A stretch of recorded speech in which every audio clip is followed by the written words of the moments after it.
Hey, what's up, guys? Thanks for joining in. As you guys can see, we went ahead and jumped some chapters.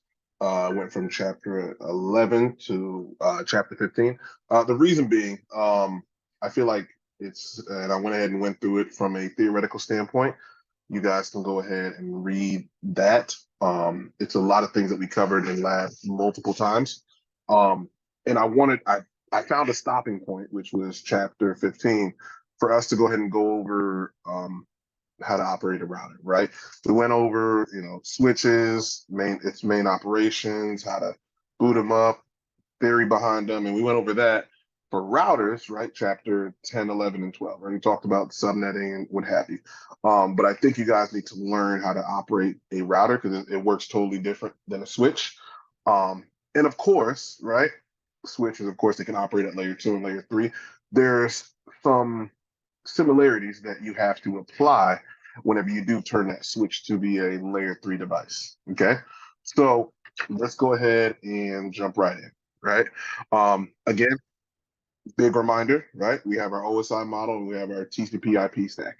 OSI model, theoretical, right? You use it as a reference. TCP IP stack, this is what operates on any host within a network, your PC, printer, what have you. Okay. All right, let's keep going.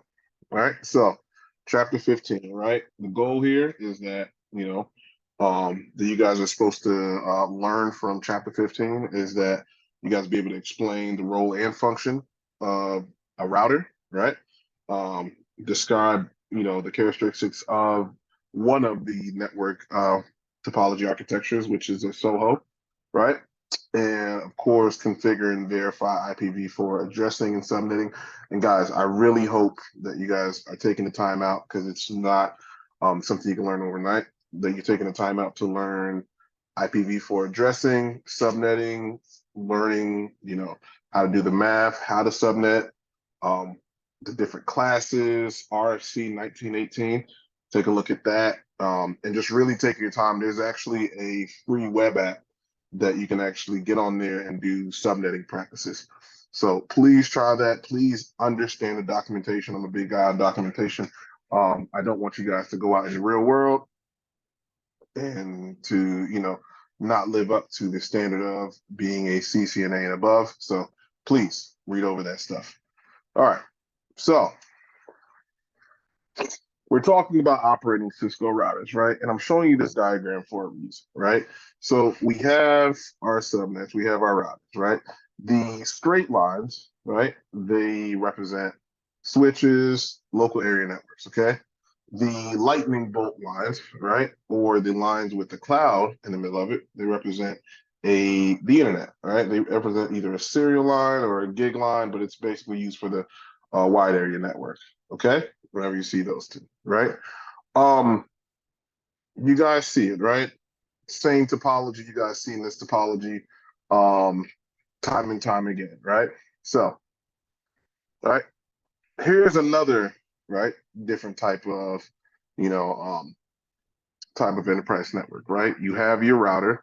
You guys probably seen this before, heard this before, what have you.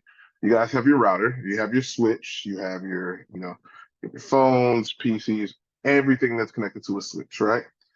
But from that router, right, you have a cable that connects to your CSU, DSU, right? What is that, right? That is your channel service unit, right? Data service unit, right?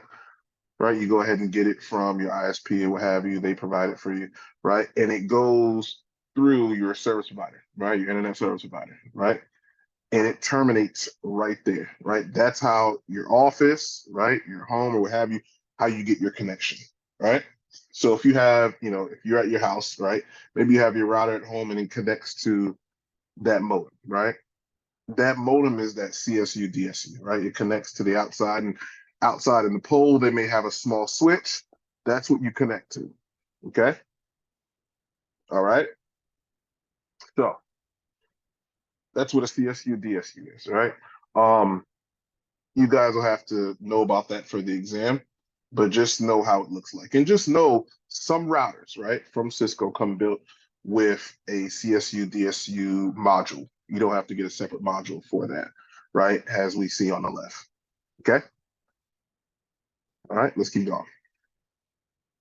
All right, my favorite router, an ISR, right? Um, a lot of differences between a switch and a router, right? A switch, as soon as you plug in the power, it automatically powers on. Why?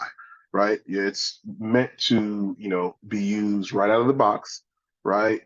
Pre-configured VLAN 1, right? We spoke about VLANs. And so it can begin performing its three major functions, right? Well, a router, right? It's takes a little bit of planning, a little bit of understanding the functions of a router, right?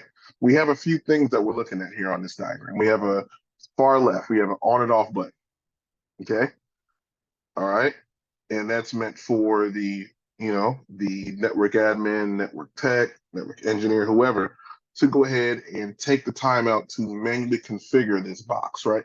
Because it's in charge of the traffic northbound and southbound throughout the network. So you have to make sure you know what you're doing, okay?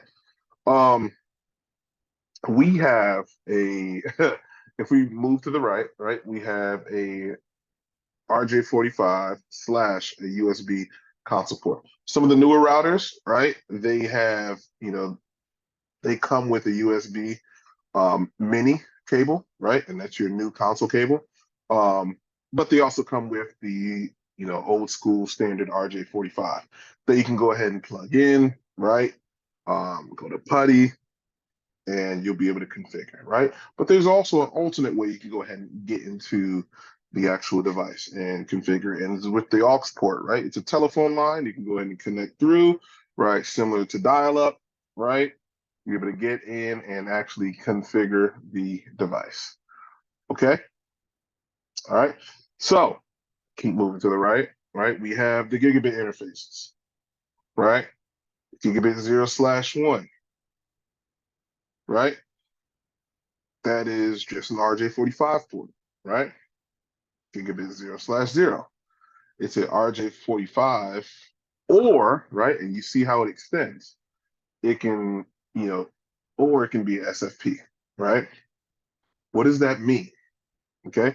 It doesn't mean you can use both ports at the same time. Absolutely not, right? It's a shared port. So typically, right, on a Cisco router, we're talking about Cisco, gigabit 0/0 is typically used for the WAN. Okay. Strictly for the WAN purposes, right? So maybe, right, you may connect to an ISP that uses a fiber connection. Go ahead and plug in that SFP.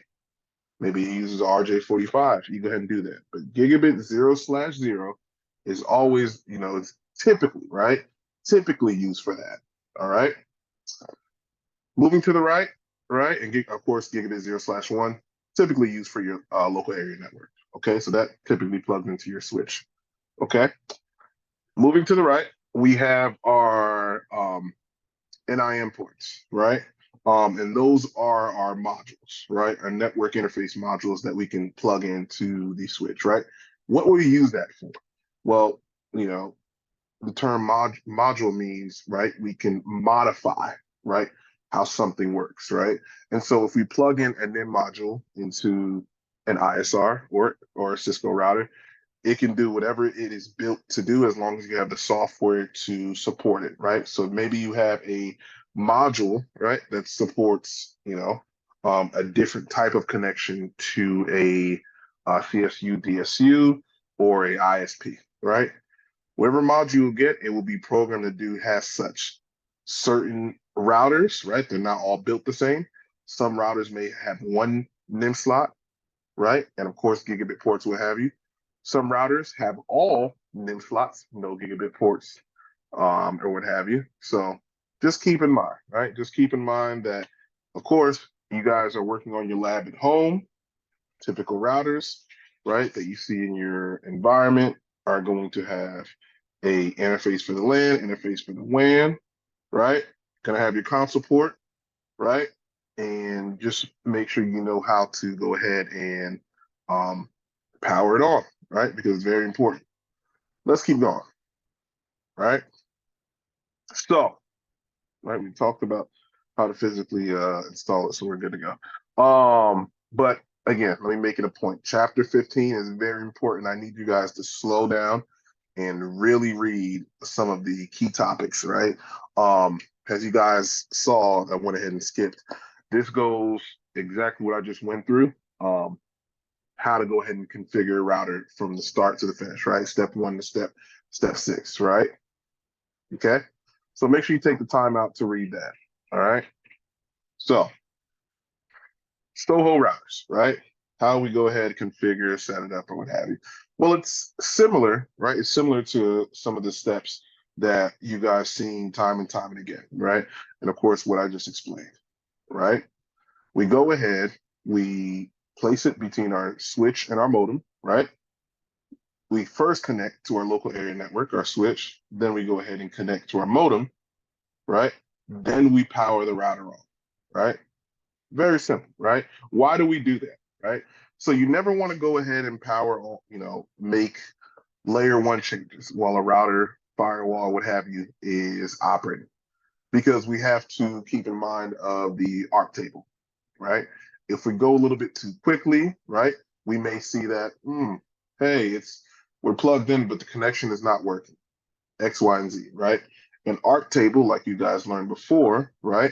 It flushes out entries every 300 seconds, aka every 5 minutes. Okay. Making layer 1 changes, right, while it is on, you sometimes will go ahead and do that, and you won't see any change from a connection layer 1, layer 2 standpoint because you went ahead and made those changes while the box is live. Okay. So whenever we're installing that router, Soho or Enterprise, right? We do it when it's powered off. We plug it in, right?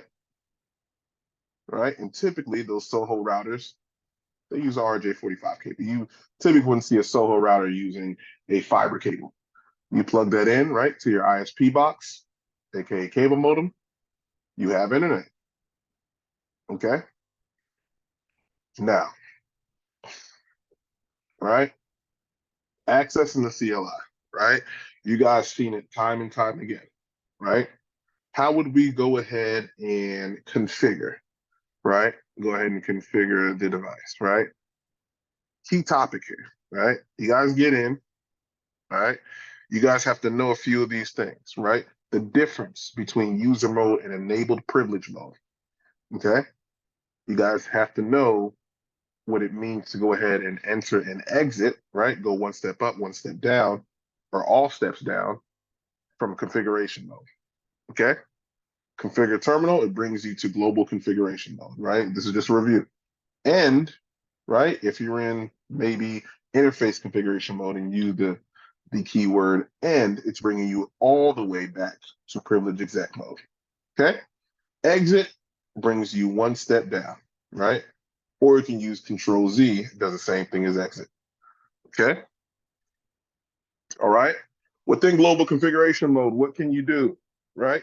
You can configure the parameters of access, passwords, or what have you. You can say what access can be done, right, to the device, whether it be console, telnet, right? Maybe you want to go ahead and set an enable secret password. You can go ahead and do that, right? You can also go ahead, right? Because we're going to go ahead and secure our devices. That's what we want to do, right?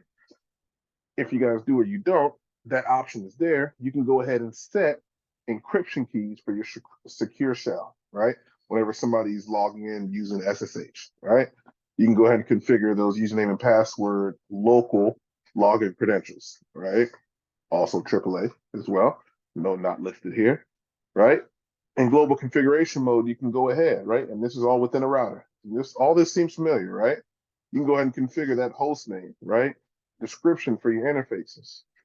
You can go ahead and configure speed and duplex for your interfaces, right? You can go ahead and shut down, right, those ports of an interface, right? Or you can enable an interface, right? Whether it means administratively disable it, shut it down, or administratively enable it, no shutdown, right? And those terms, you guys really need to understand what those are, right? Because you need to understand how it looks on the router, right? It'll translate to a switch, but just know, administratively disabled means you have shut down that port. Administratively enabled means that you performed a no shutdown command and that you enabled that port. Okay. All right. Be able to go ahead and navigate through different configuration mode contexts, right? So maybe line console 0, right? Understanding what that is, right? Navigating through interface, type, and then number, understanding what that is, right? Understanding the help commands, right? Using the question mark, right? Know how to edit a command if you're putting it in, right? Know how to recall commands, right? Using the up arrow on your keyboard, okay? Understanding, right? The meaning of and the use of a startup config, right? That's in your NVRAM, right? Or your running config that's in your RAM, right? Okay. NVRAM, non-volatile random access memory, right? That's saved, right? That's saved in your memory, your hard drive on that box. Your random access memory, right? Your running config is not saved. You shut down that box without saving your configuration. It is gone forever. Understand the difference, right? Understand how to configure, configs or things to external servers, right? Maybe using a protocol like TFTP, right? Understand how to use the copy command. You guys probably saw it a few times. I know I typically use write mem, works the same, right? But in our lab tomorrow, I'll show you guys copy run start, right? Okay. You guys have to absolutely understand and start labbing. If you haven't been labbing yet, go ahead and get on packet trace and start labbing, because chapter 15 starts the nitty and gritty of the exam. Okay. So chapters 1 through 14 gave you guys the lay of the land. Chapter 15 starts the absolute CCNA. Everything that you learn is going to start coming together. We're going to start going at a pace that you guys need to stay at. Okay. All right. So, right, you get into the CLI, right? We have a router. What are some things that you have to do, right? There's different ways that you can configure things, right? You guys heard me speak about that, not just with Cisco, right? But with other vendors, right? That I have sessions on, maybe Fortinet or what have you, right? So configuration of IP address is different some ways than using a switch virtual interface, right? Or a layer 3 interface for a VLAN on a switch, right? The configuration of IP addresses differs in some ways, with switches using a VLAN interface and the routers using an IP address configured on each working interface. A router does not have VLANs by default. So whenever you configure these IP addresses, they are being configured on actual interfaces. Okay? All right? We spoke about that aux port, right? That aux port is only meant to be connected, right, to a modem, right, that supports a phone line, right? It is meant for, you guys, right, the CCNAs, the CCNPs, CCIEs, what have you. If you guys configure it properly, it's meant for you guys to give yourself an out-of-band access to get access to the router, right? Make changes to the CLI, right? And of course, you see it says make a phone call. Cisco has a weird way of wording things, but it's dial up internet, right? To go ahead and dial in, right, and access the device. Okay. Cisco switches typically don't have aux port. You'll see them on some old ones, right? But even on the newer, right, the 9K Cisco routers, what have you, typically won't see that aux port. Okay. But for the exam, you guys need to know that because there are some Cisco switches and routers that you guys may support, right, that still have those aux ports. Okay. All right. So here's the very important part, right? Because we spoke about some of that in the previous key topics, right? Router iOS defaults, right? Disallow both Telnet and SSH into the router, right? Because of the typical router default setting, transport input none in VTY configuration mode. What does this mean? Well, Telnet and SSH are both protocols that are used for remote access into devices, right? Not just a router, right? Maybe to, anything that has like a kernel shell, right? Or CLI or what have you, right? So maybe able to go ahead and SSH into a Linux box, maybe into another PC, maybe into a switch, right? Maybe into a printer, right? If it's enabled, you're absolutely able to go ahead and use the protocol Telnet or SSH. Now, what does it mean when Cisco is telling us the default setting is transport input none? Well, let's first talk about the transport input command, right? Transport input, right? What is this saying, right? And we talked about this in chapter 6. This is saying, hey, what access are you going to give,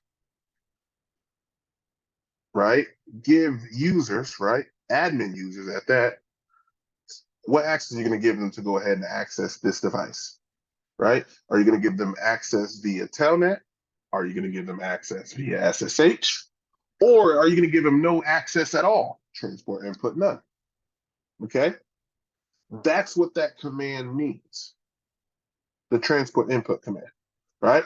And by default, right, what Cisco, of course, this part of the book is telling you is that by default, out of the box, if Ryan orders a router from Cisco, well, from his, from Cisco, right? That comes from Cisco.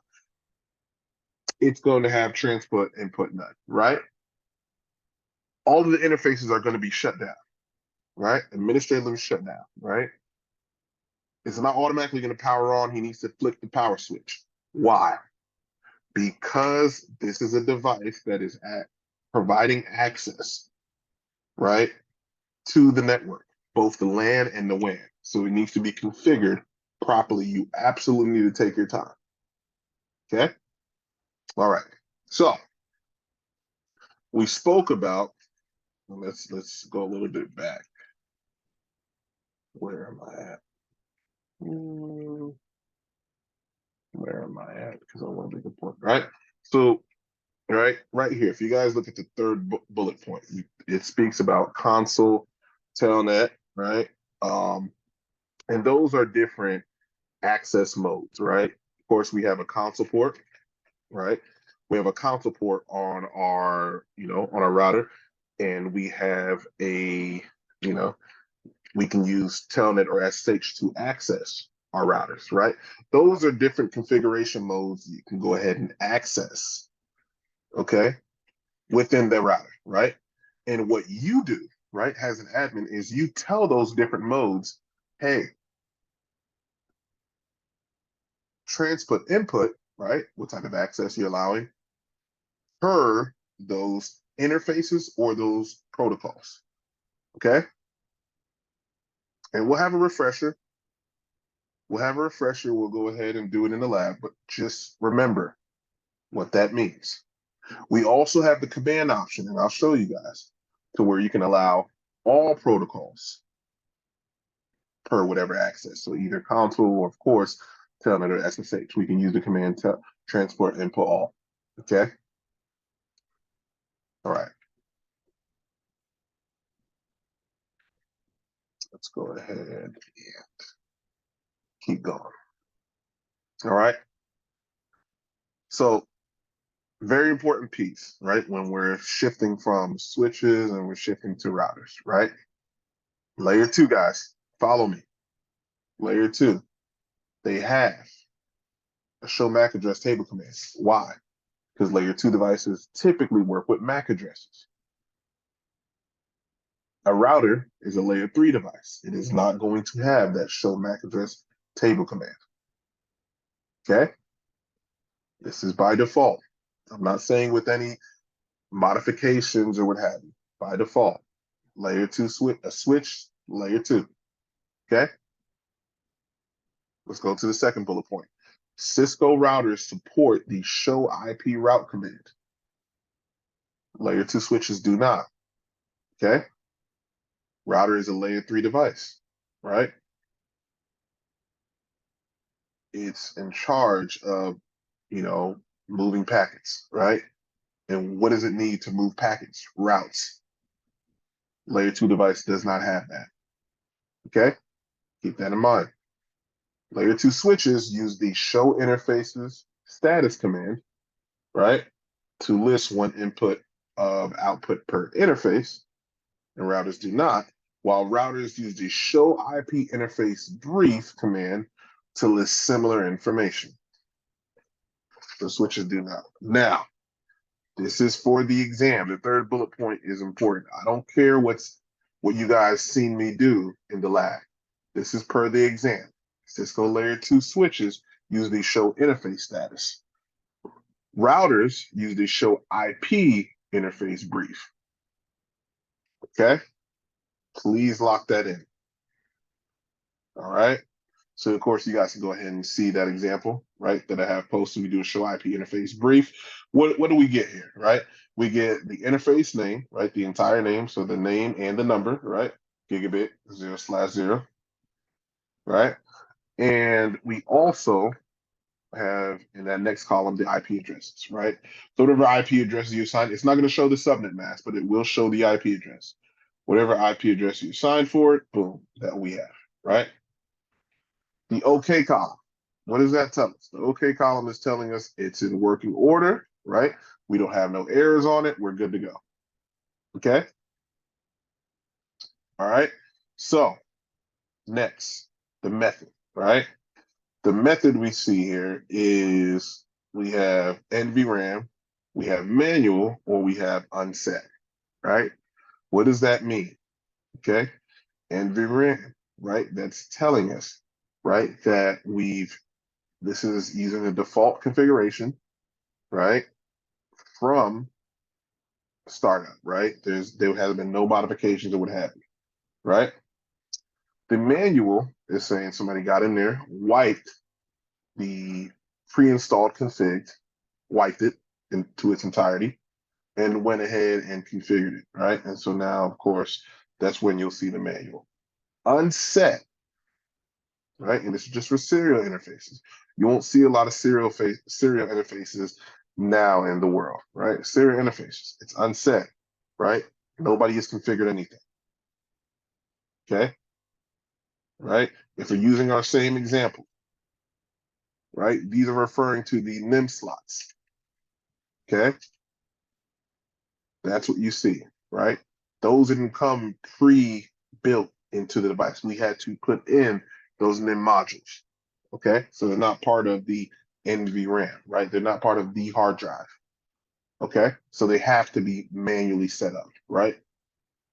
Right? It probably sees serial 0/0/1, but nothing's configured, so it's unset. Okay? So it's going to have a method of unset.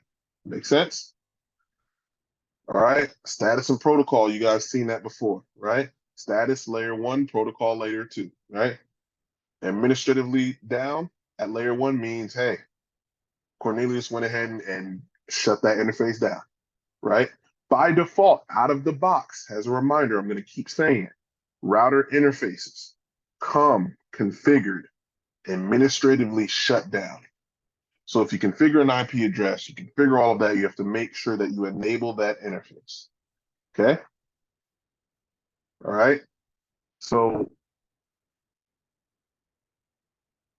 you will never see a protocol being up if the status is either down or administratively down. Okay? Layer 2 needs layer 1, right? But layer 1 doesn't need layer 2. I need you guys to remember that. Layer 2 needs layer 1, but layer 1 doesn't need layer 2. So if you see a status of up and the protocol being down, it's a layer 2 issue. See a protocol status would be, a status protocol status showing up, everything's good. Up, down, layer 2. Down, down, down. Administratively down, it's totally shut down. Okay? Quick little refreshers for you guys, right? Here's another way we can go ahead and take a look at it. we can do a show interfaces, right? And the actual interface, right? If you guys look at the bottom, it's going to give us all the intricate details of that actual interface, more detailed than the brief, right? Right? We get layer 1, layer 2, right? We'll get what the actual name of it, and we're looking at the actual the SFP, right? That's plugging the 0/1, right? Just like I went ahead and showed you guys. Okay. All right. All right. And we see its own interface, right? We see the interface. The interface is MAC address. We see a lot of these things. So if you ever want to look at in-depth details of an actual interface, maybe if it's errors, packet errors, right? Um, you know, packets that are egressing and ingressing the interface, right? The queuing strategy, maybe, ARP timeout, what have you, when the last ARP timeout was, okay? A lot of things, right? You can go ahead and take a look at that. And actually helps with troubleshooting as well, right? Major thing here, right? Whenever using this command, one of the beautifulest things that it'll show you is the bandwidth for the interface, the MTU that's enabled, right? Maximum transmission unit, right? The delay, right? Because of course you have to use those. That's a major factor for certain dynamic routing protocols. The duplex and the speed, right? These are important things that are needed, right? That you guys need to understand what to look for, how to look for, what to see whenever you guys are taking the exam. Okay, not just operating routers in general, or routing, or operating switches. In general, you guys need to understand where to find that information. Okay. All right. Quick note, right? You guys see me shorthand, right? The book tells you, right? Whenever you're looking in the book from this point on, you'll see some commands that are shorthand, right? So SH, right? SH int gigabit 0/0, right? You probably seen me do that or what have you.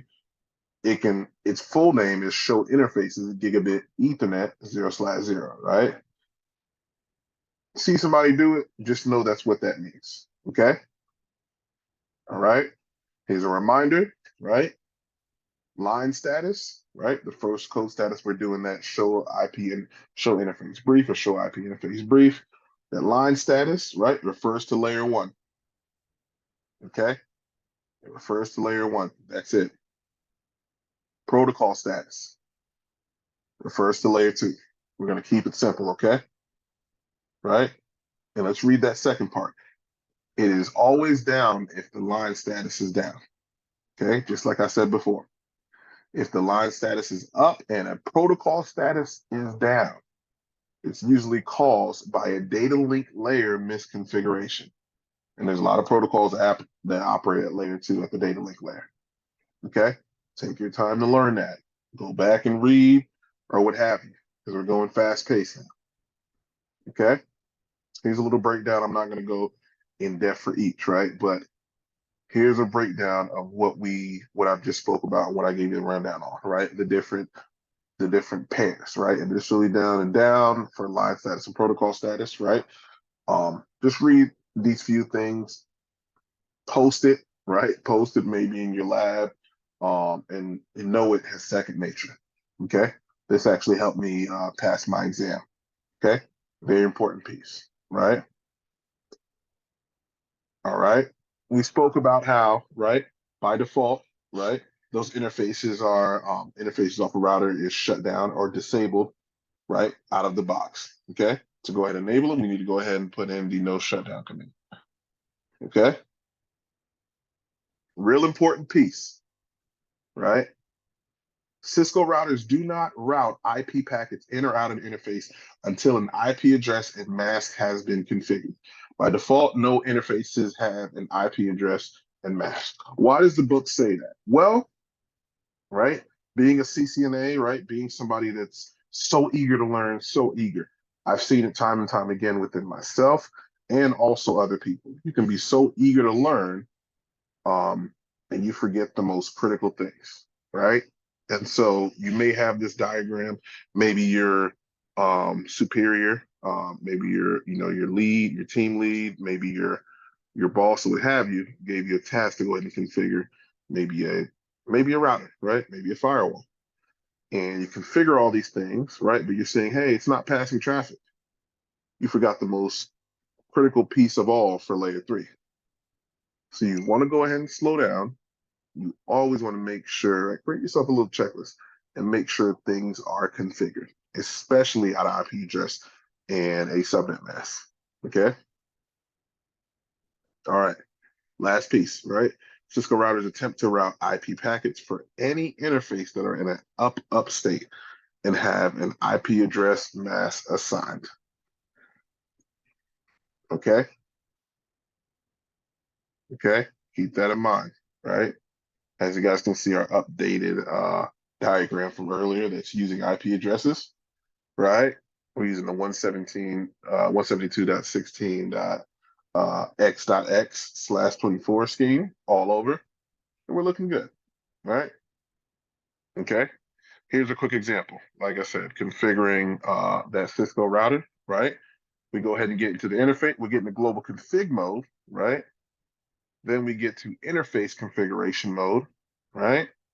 We configure the IP address, and then we administratively enable that interface with a no shutdown command. Okay. You guys can do this in Packet Tracer. I showed you guys this last week. Please practice that time and time again. Okay. All right. Now, here's one of my favorite commands. Okay. It's actually a sleeper command, and a lot of people forget about it, but you will be tested on this on the CCNA, the show protocols command. Okay. It is going to show you interfaces. Okay. It's going to show you layer 2, and it's also going to show you